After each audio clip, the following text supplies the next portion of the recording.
السلام عليكم ورحمة الله وبركاته. maantana barnaamijkeena waxaan ku soo qaadan doonaa 6 kamid ah qasnadihii lumay ee la waayay waqtiyo hore.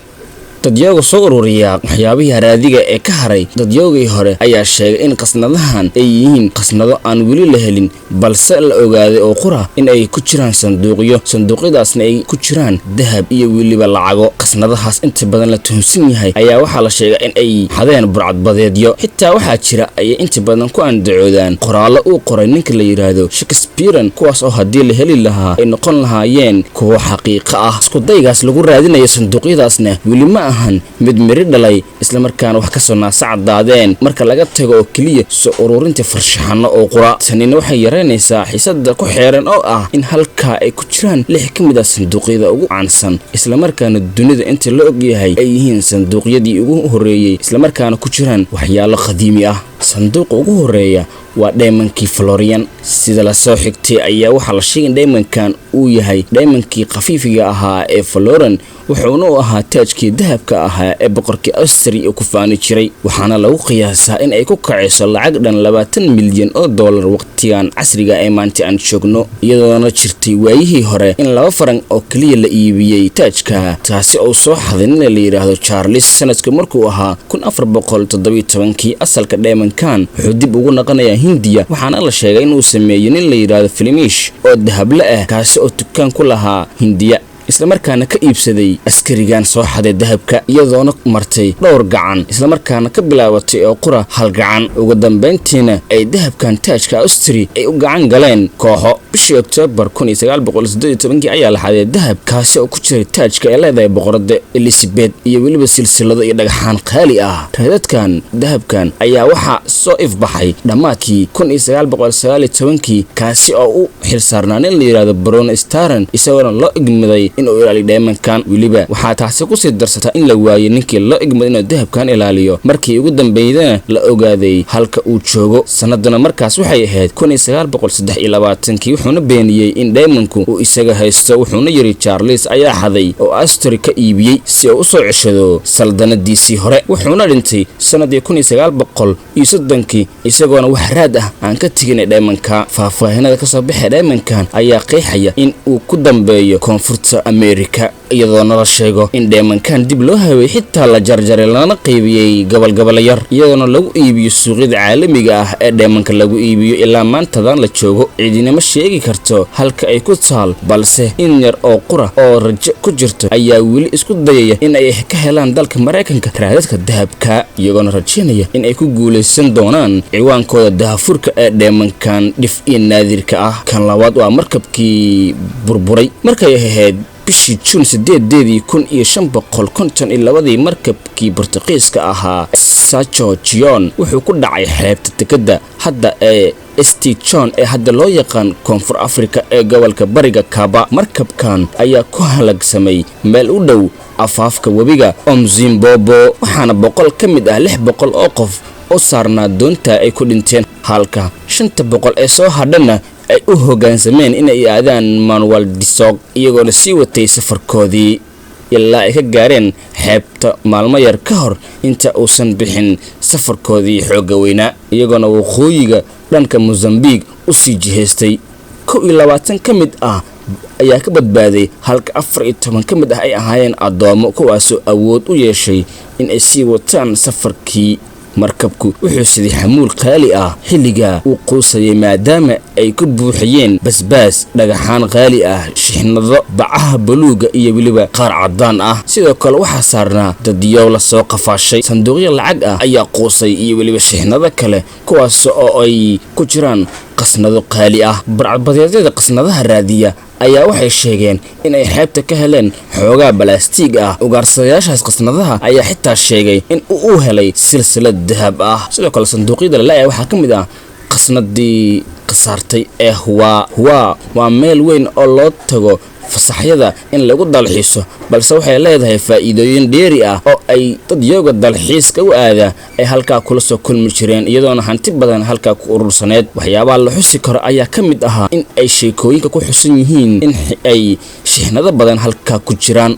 boqorkii la oran jiray King Mahimin oo dhintay 1819 waxa uu sheegay inuu ku jiray dagaalyahanadii dharkoo ay xiran jireen oo laga sameeyey dahab iyo weliba baalal shimbiro ah oo hadda baaba'ay, dhagxan qaali ah iyo weliba waxyaalo kale oo aad qaali u ah. ugaarsadayaasha qasnadaha ayaa weli gaarin qolka lagu tuhmayo inay ku jiraan qasnadaha iyo weliba godka.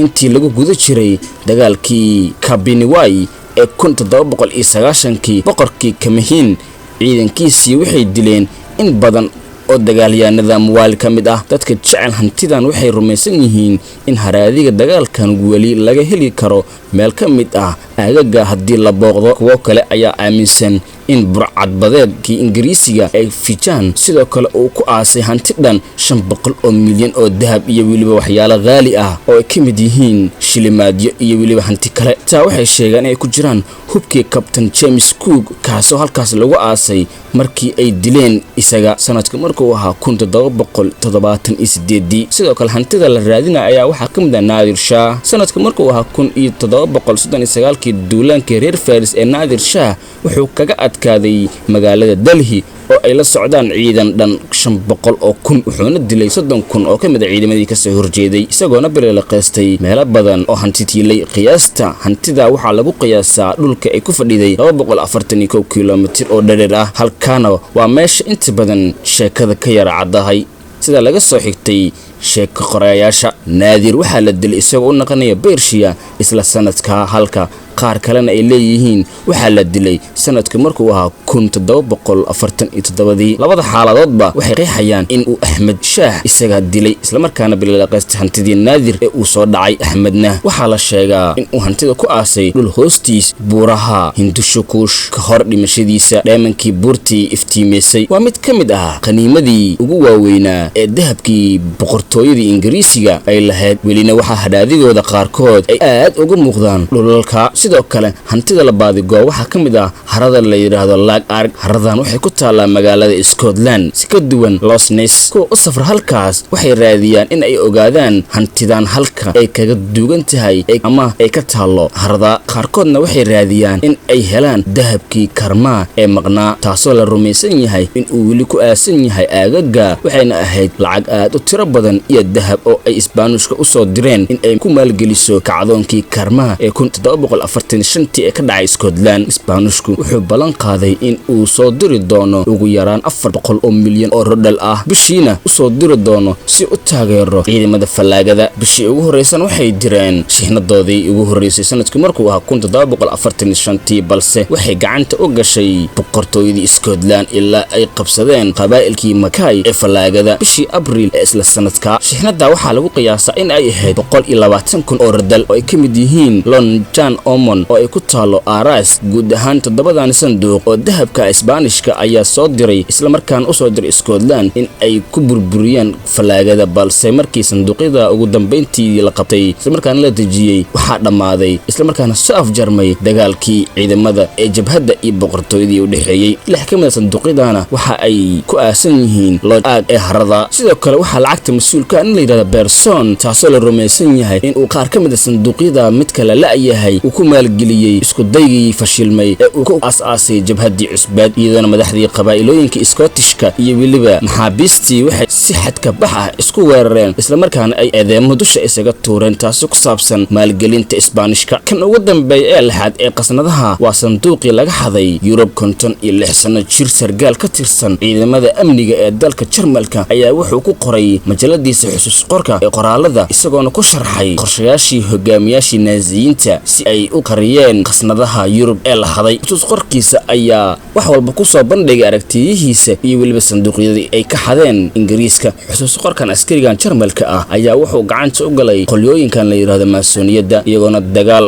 culus u galay sidii ku heli lahaayeen sanduuqyada. sanadii 2019 golaha Maasoniyada ayaa helay xusuus qorkan uu qoray boolishkii Yahuudiga ahaa ee lagu magacaabi jiray Silesian. sidoo kale ururkan Maasoniyada waxay cadeeyeen isla markaana ku sheegeen in ay ku qorneed oo kaliya raadadkii dagaalkii labaad ee dunida, balse xaqiiqadu ma ahayn oo ay ka duuneed. waqtigaasna lama cayimin xusuus qorka waxa ku qoran iyo weliba halka ay asal ahaan ku biyo shubanayso, balse qariirada ku lifaaqan xusuus qorkan ayaa waxay xamaasad weyn u yeeshay golahan. qariiradan ayaa muujinaysay halka ay taalo hantidii laga xaday Ingiriiska, iyagoona inta badan ku biyo shubatay ceel ku yaala bariga Husiryan ee dalka Jarmalka ay ka talinayeen Naaziyiintii. boqortooyadii naasiyiintii Jarmalna waxa ay aad dusha ugu tuureen in ay sanduuqyada ku qariyeen meel cidina aysan ogaan karayn iyagoona qirtay in ay xadeen qasnadaha markii ay ogaadeen. waxaa la sheegaa in hantida ku jirta qasnadan ay gaaraysay 63 milyan oo farshaxan iyo weliba walxa diamond ah oo aad u qaali ah kuwaasoo lahaayeen Yahuudi Polish. xusuus qorkan ayaa sidoo kale waxaa ku jiray liisas ay ku qoran yihiin 10 ka mid ah goobaha ay naasiyiintu rumaysan yihiin in ay ku aaseen dahab iyo weliba dhagaxo iyo weliba hantiyo qaali ah iyo farshaxamo qaali ah. taa waxaa kaloo ku qornaa waxyaalo qusaya diimaha. qiimaha dahabkan ee aan kor ku soo xusnay ayaa waxaa la sheegaa in uu gaarayo 1